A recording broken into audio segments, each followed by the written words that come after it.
کہ حق اور باطل کی اس جنگ میں دین اسلام کو بچانے کے لیے اگر خون کی بھی قربانی دینی پڑے تو یہ نبی کا خان وعدہ ہے جو نہ کبھی پیچھے ہٹا ہے نہ کبھی پیچھے ہٹے گا۔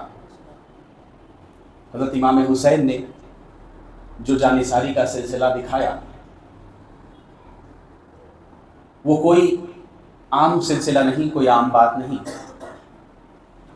مسلمان ماہ رمضان المبارک کی آمد پر خوش ہوتے ہیں اور جانے پر دکھی ہو جاتے ہیں۔ رمضان کے جانے پر پھوٹ پھوٹ کر رونے والے مسلمانوں، رمضان المبارک کی جدائی کا غم کرنے والے مسلمانوں، ایک مہینہ تم سے رخصت ہو رہا ہے تو تم اتنے دکھی، اتنے غمگین نظر آ رہے ہو۔ یاد رکھو کہ رمضان کی عظمت کو بچانے کے لیے امام نے اپنی گردن کو کٹایا تھا۔ امام کی رخصتی کا، اہل بیت رسول کی قربانی کا تم کو کتنا غم ہونا چاہیے، کتنا دکھ ہونا چاہیے۔ حضرت خلیق رحمۃ اللہ علیہ فرماتے ہیں، خلیق اس واقعے سے قبل یعنی پہلے، خلیق اس واقعے سے قبل روئے تھے رسول اللہ، انہی کی پیروی میں ہم بھی اب آنسو بہاتے ہیں۔ حضرت صابر کلیری رحمۃ اللہ علیہ انہوں نے اپنی فارسی کی ایک ربائی میں لکھا کہ جب کبھی بھی ماہ محرم آ جاتا ہے، ماہ محرم کا چاند نظر آ جاتا ہے، مومنین کے دلوں میں امام حسین کا غم تازہ ہو جاتا ہے۔ ماہ محرم از و رسید درد و الم تازہ شد۔ اسلاف اہل سنت، اولیاء اللہ، صوفیاء کرام کا یہ طریقہ رہا ہے کہ جب کبھی بھی ماہ محرم الحرام کا چاند دیکھتے تو یہ بات کوئی نئی بات نہیں ہے، میں حصول برکت آپ کی بارگاہ میں عرض کر رہا ہوں کہ جب کبھی ماہ محرم کا چاند دیکھتے تو وہ اپنے آپ کو تمام خوشیوں سے روک لیتے تھے۔ امام علی مقام امام حسین علیہ السلام کی محبت میں، حالانکہ شریعت مطہرہ نے کسی بھی مہینے میں خوشی سے رکنے کا کوئی حکم نہیں دیا، کسی بھی مہینے میں خوشی جائز ہے، لیکن اپنی اپنی محبت ہے، اپنی اپنی عقیدت ہے، کس کو کتنی عقیدت ہے یہاں پر اس کا امتحان دیکھنے کو ملتا ہے۔ سرکار پیران پیر رضی اللہ تعالیٰ عنہ، تاریخ سازوں نے لکھا، تاریخ دانوں نے لکھا، مورخین نے لکھا کہ سرکار پیران پیر جب بھی ماہ محرم آتا تو سرکار پیران پیر جو ہے کوئی مرغ مسلم، کوئی اچھی غذا کا استعمال نہیں کرتے۔ پیران پیر کوئی نیا لباس نہیں پہنتے۔ پیران پیر امام علی مقام امام حسین کے غم میں اتنا روتے کہ آپ کا چہرہ مبارک لال ہو جاتا تھا، آپ کی آنکھوں سے آنسو اتنے بہتے کہ آپ کی ریش مبارک، آپ کی داڑھی مبارک نم ہو جاتی تھی، بھیگ جاتی تھی، اور یہ پورا مہینہ ان کا یہی حال رہتا تھا۔ حضرت جناب رسول اللہ صلی اللہ علیہ وآلہ وسلم کی آل نے جو کارنامہ امت کے لیے انجام دیا ہے، اس کی مثال نہ کوئی بن سکتا ہے، نہ کبھی بن پایا ہے۔ شاعر ادیب نے کیا خوب لکھا، آیا نہ ہوگا اس طرح رنگ و شباب ریت پر، گلشن فاطمہ کے تھے سارے گلاب ریت پر۔ آل رسول کے سوا کوئی نہیں کھلا سکا، خطرہ آب کے بغیر اتنے گلاب ریت پر۔ آل نبی کا کام تھا، آل نبی ہی کر گئے، کوئی نہ لکھ سکا ادیب ایسی کتاب ریت پر۔ یہ رسول اللہ کا گھرانہ ہے جس نے اپنی گردنوں کو پیش کیا، یہ رسول اللہ کا گھرانہ ہے، یہ رسول اللہ کے نواسے ہیں امام حسین، جنہوں نے اپنے بچوں کو بھی قربان کیا، اپنے گھر کے بڑوں کو بھی قربان کیا، اپنے بھائیوں کو بھی قربان کیا، بھائی کے بچوں کو بھی قربان کیا، بہن کے بچوں کو بھی قربان کیا، خود اپنے بچوں کو بھی قربان کر دیا۔ آخر میں جب نماز کا وقت آیا تو خود بھی قربان ہو گئے۔ نبی کے دین اور ان کی رسول اللہ کی عصمت کو بچانے کے لیے، دین اسلام کی عظمت کو بچانے کے لیے امام علی مقام نے ایک لمحہ بھی نہیں سوچا۔ 2 تاریخ کو ماہ محرم الحرام کی قافلہ امام کا جو ہے کربلا کو پہنچا۔ عزیزان ملت اسلامیہ، مجھے حیرت ہے کچھ مسلمانوں پر جو علم دین سے زیادہ واقف نہیں، تاریخ اسلام سے اور اسلام کی تعلیم سے زیادہ واقف نہیں۔ جو اسلام سے دور ہیں وہ یہ سمجھ رہے ہیں کہ ماہ محرم کی پہلی تاریخ کو ماہ محرم کی نئے سال کی مبارکبادی دینا ہم پر فرض ہے، ضروری ہے، اور اپنے اسٹیٹس پر اپنے دوستوں کے پاس میسیجز فارورڈ کر رہے ہیں کہ نیا سال مبارک ہے۔ یاد رہے کہ نیا سال کی خوشی نہ رسول اللہ صلی اللہ علیہ وآلہ وسلم نے کبھی منائی، نہ آپ کے صحابہ کرام نے منائی، نہ خود آل رسول نے منائی۔ نئے سال کی خوشی نہ تابعین نے منائی، نہ تبع تابعین نے منائی، نہ سلف صالحین نے منائی، نہ اولیاء اللہ میں سے کسی نے منائی۔ نیا سال مبارک ایک نیا ٹرینڈ چل چکا ہے۔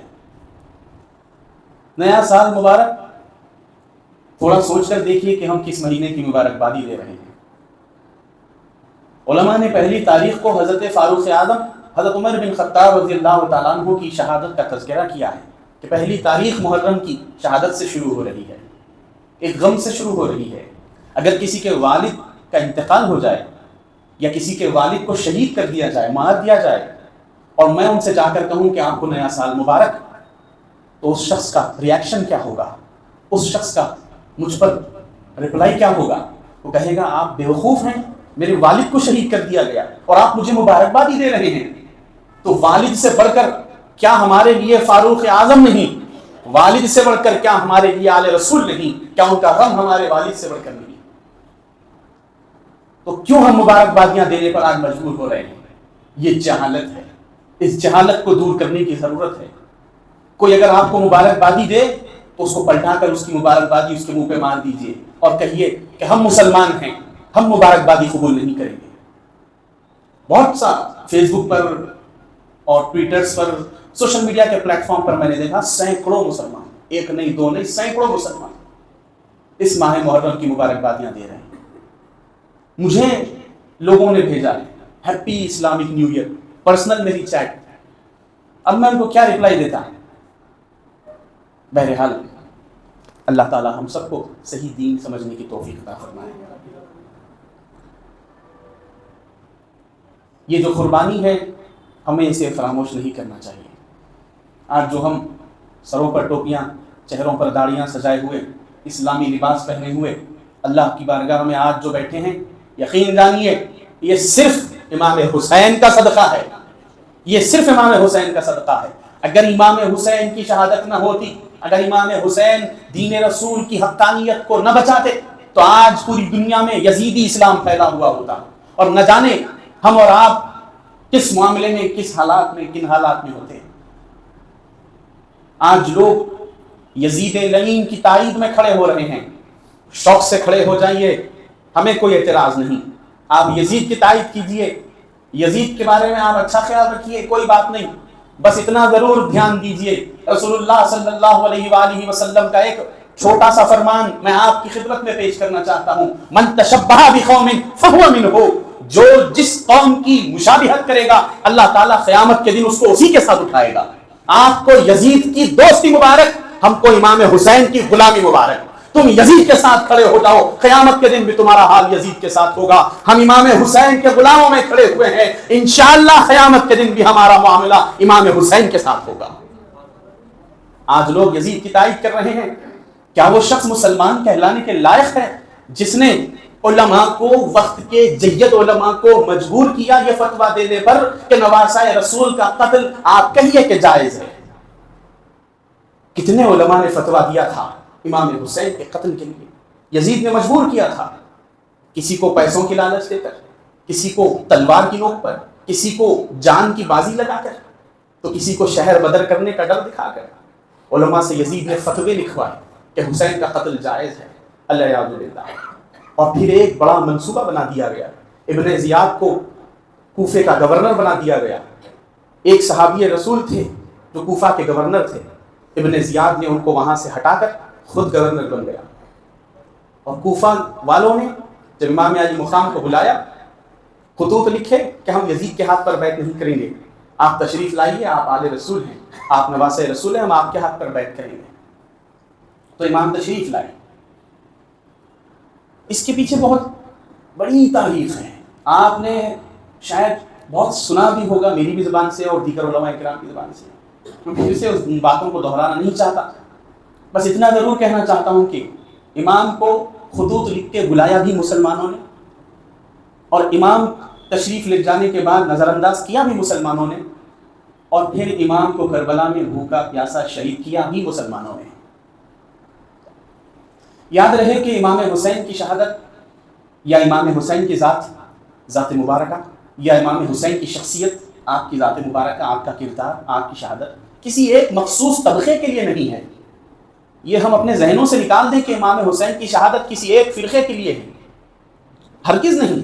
امام حسین کی شہادت اور امام حسین کی شخصیت اگر کسی ایک مخصوص طبقے کے لیے ہے تو پھر ہم امام حسین کو اس طبقے میں قید کر رہے ہیں۔ نہیں میرے دوستو، یاد کرو گرو نانک نے کیا کہا تھا۔ گرو نانک تو مسلمان نہیں تھے، انہوں نے کیا کہا تھا اپنے ایک چیلے سے، اپنے ایک شاگرد سے، اپنے ایک مرید سے؟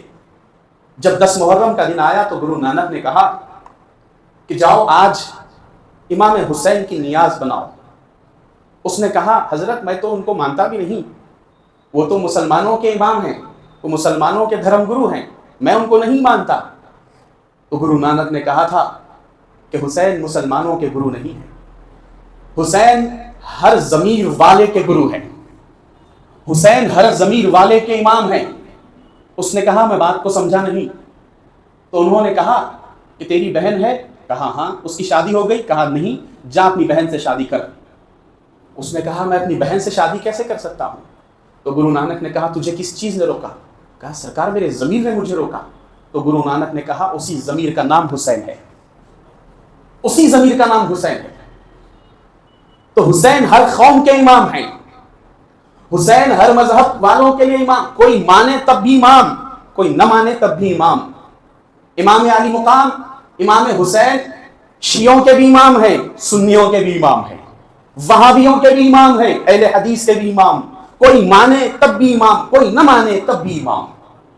جس طرح قرآن پر کسی کی جاگیر نہیں ہو سکتی، اسی طرح امام پر بھی کسی کی جاگیر نہیں ہو سکتی۔ جس طرح خدا اور رسول پر کسی کی جاگیر نہیں ہو سکتی، اسی طرح آل رسول پر بھی کسی کی جاگیر نہیں ہو سکتی۔ اللہ پوری کائنات کا رب ہے، رسول اللہ پوری کائنات کے رسول ہے، اور امام حسین پوری کائنات کے امام ہیں۔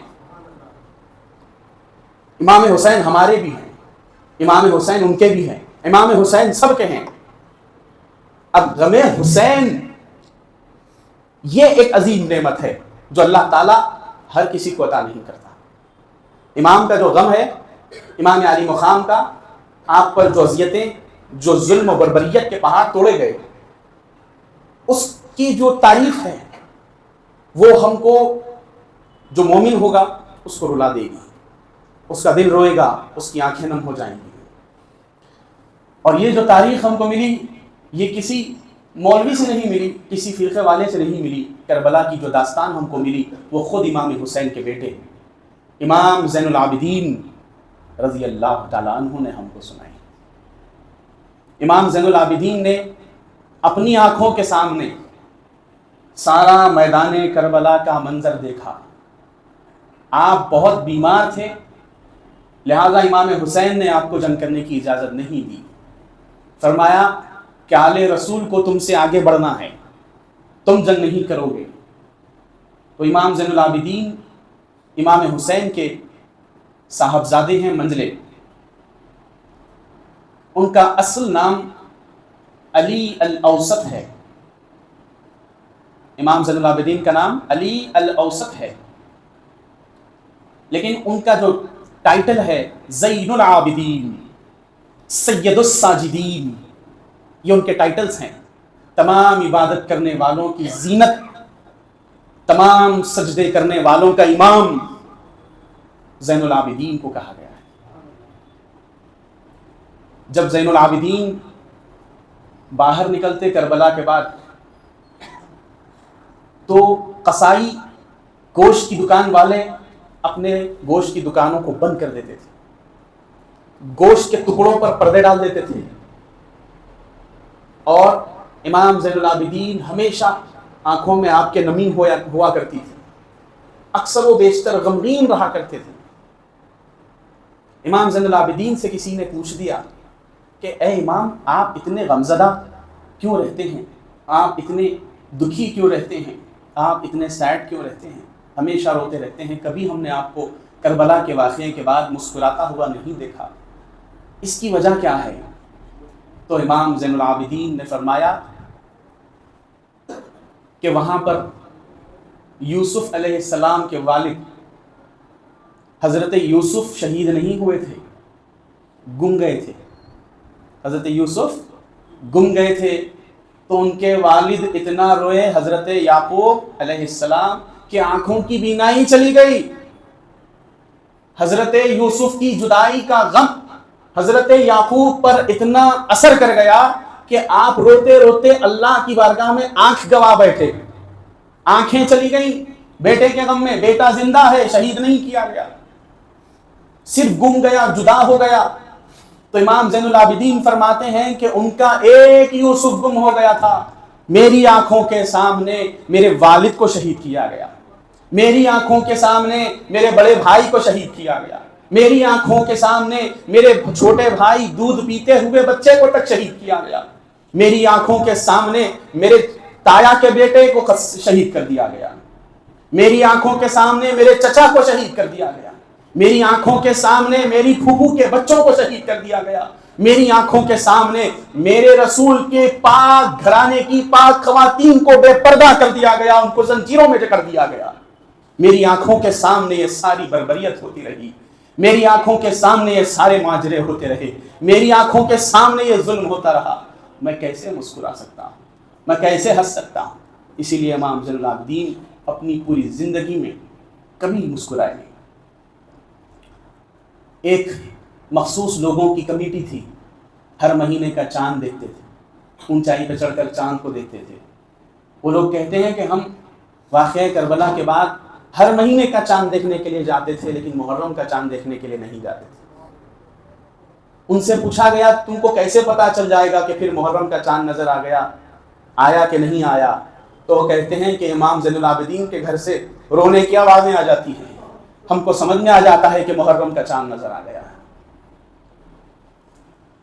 امام زین العابدین جب کبھی پانی کا برتن اپنے ہاتھ میں لیتے، پیاس لگتی تو پانی ہاتھ میں لیتے اور بے ساختہ چلا چلا کے روتے، ہائے میرے والد کو انہوں نے قتل کرنے سے پہلے پانی بھی نہیں دیا تھا، ہمیشہ یاد کرتے اور روتے۔ یہی سلسلہ رہا امام محمد باقر کا جو امام زین العابدین کے بیٹے تھے، اور یہی سلسلہ رہا امام سیدنا جعفر صادق کا جو امام زین العابدین کے پوترے تھے، یہی سلسلہ رہا ان کے بیٹے کا جو امام موسیٰ کاظم کہلائے، یہی سلسلہ رہا ان کے بیٹے کا جو امام علی تقی علی موسیٰ رضا کہلائے، یہی سلسلہ رہا ان کے بیٹے کا جو امام علی تقی کہلائے، یہی سلسلہ رہا ان کے بیٹے کا جو امام علی نقی کہلائے، یہی سلسلہ رہا ان کے بیٹے کا جو امام حسن عسکری کہلائے، یہی سلسلہ رہا ان کے بیٹے کا جو امام محمد المہدی کہلائے، یہی سلسلہ رہا آل رسول کا۔ پھر یہ سلسلہ بڑھتے بڑھتے سرکار پیران پیر تک پہنچا، پھر یہ سلسلہ غریب نواز تک آیا، پھر غریب نواز سے پوری کائنات میں پھیلا۔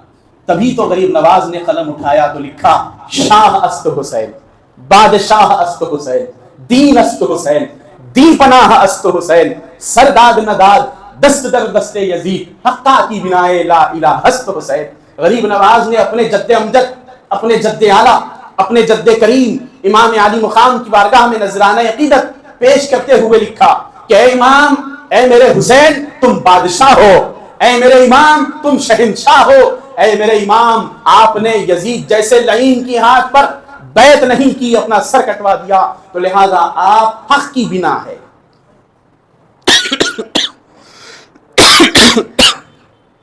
دین است حسین، غریب نواز نے فرمایا دین است حسین، امام حسین دین ہے، امام حسین دین ہے۔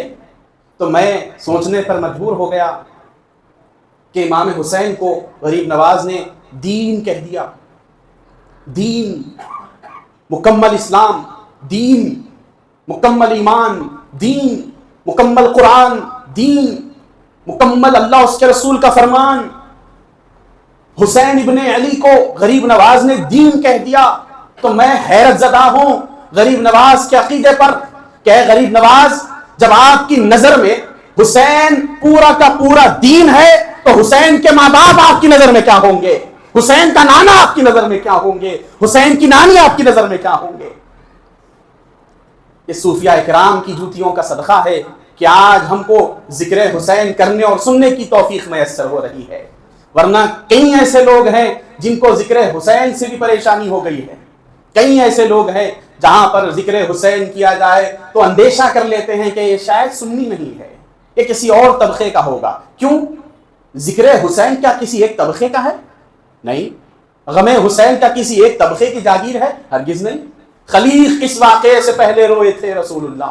ابھی امام حسین کی شہادت نہیں ہوئی تھی، ابھی جبرائیل آئے، حاضر بارگاہ رسالت ہوئے، سرکار کی بارگاہ میں عرض کرنے لگے یا رسول اللہ یہ جو نواسا آپ کے گود میں کھیل رہا ہے. امام حسین بہت چھوٹے تھے، سرکار کبھی ان کے رخسار کو چوم رہے تھے، کبھی ماتھے کو چوم رہے تھے، کبھی گلو مبارک کو چوم رہے تھے، کبھی حسین کے ہاتھ لے کر چوم رہے تھے، کبھی سینے کو چوم رہے تھے، کبھی سر کو چوم رہے تھے. تو جبریل امین حاضر ہو گئے، کہا یا رسول اللہ اتنی شفقت فرما رہے ہیں، اتنا لاڑ کر رہے ہیں اس نواسے سے، تو فرمایا کہ حسین منی و انا من الحسین، حسین مجھ سے ہے میں حسین سے ہوں. اتنی محبت فرما رہے ہیں. اے اللہ کے رسول، مگر میں بڑے ہی سنجیدہ لہجے میں عرض کرنا چاہتا ہوں کہ یہی آپ کی امت، یہی آپ کے کلمہ گو مسلمان، یہی آپ پر ایمان رکھنے والے اور دعویٰ کرنے والے مسلمان ہونے کا ایک دن میدان کربلا میں محرم الحرام کی 10 تاریخ کو یہی نواسے کے گلے پر خنجر چلائیں گے، یہی نواسے کو قتل کریں گے، یہی نواسے پر پانی کو بند کریں گے، یہی نواسے پر کھانے کو بند کر دیں گے، یہی نواسے کے سامنے اس کے خاندان کو قتل کر دیں گے،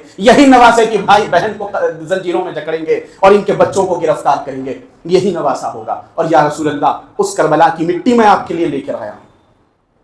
رسول اللہ صلی اللہ علیہ وسلم نے ایک کانچ کے برتن میں وہ مٹی کو سمیٹ لیا اور ام سلمہ کو بلایا اور بلا کر دے دیا. کہا ام سلمہ یہ مٹی کو اٹھا کے رکھو، یہ مٹی کو اٹھا کے رکھو. ام کلثوم کو دیا، اے ام کلثوم یہ مٹی کو اٹھا کر رکھو، دیکھنا کہ جب کبھی بھی اس مٹی میں سے خون نکل جائے سمجھ لینا کہ حسین شہید کر دیے گئے. ام کلثوم نے بڑے ہی احترام کے ساتھ اہتمام کے ساتھ وہ کانچ کا مرتبان لے کر ہوادانی میں رکھ دیا اور رسول اللہ صلی اللہ علیہ وسلم بے ساختہ رونے لگے. اتنا رونے لگے، روتے روتے نواسے رسول اپنے نواسے کو پیار کرنے لگے، لاڈ کرنے لگے. اور جب کبھی امام حسین کو دیکھتے رسول پاک رو دیتے. آپ کو ان کی شہادتیں یاد آ جاتی، ہونے والی ابھی ہوئی نہیں، ہونے والی شہادت یاد آ جاتی تو حضور رو دیتے تھے. خبردار کر دیا گیا تھا کہ یہ سب ہونے والا ہے. حضرت علی اور بی بی فاطمہ کو بلوایا سرکار نے، بلا کر ساری خبر دے دی کہ ایسا ایسا فلاں فلاں واقعہ ہونے والا ہے، لہذا تم لوگ جو ہے صبر کا دامن نہ چھوڑنا. تو یہ لوگ بھی روتے رہے. جب کبھی امام حسین کو دیکھتے تو بے ساختہ رو دیتے تھے. اور امام حسین کو خود بھی معلوم تھا. تو لوگ جب ان کو اقتدار کے لیے دھمکیاں دینے لگے کہ ہم تم کو مار دیں گے تو امام مسکرا کر خطبہ دیتے تھے اور مسکرا کر فرمایا کرتے تھے کہ ہمیں شہادت سے نہ ڈراؤ، شہادت تو ہمارے ورثے میں ہے بولتے تھے. ہم شہادت کے لیے ہی پیدا ہوئے ہیں، ہم پیدا ہی شہادت کے لیے کیے گئے. تم ہمیں شہادتوں سے مت ڈراؤ، تم ہمیں موت کے خوف سے مت ڈراؤ. بہرحال رسول اللہ صلی اللہ علیہ وآلہ وسلم کی اور آپ کی اہل بیت کی سچی اور پکی محبت ایمان کا نام ہے. اللہ ہم سب کو کہنے اور سننے سے زیادہ عمل کی توفیق رفیق عطا فرمائے. خلیق اس واقعے سے قبل روئے تھے رسول اللہ، انہی کی پیروی میں ہم بھی اب آنسو بہاتے ہیں.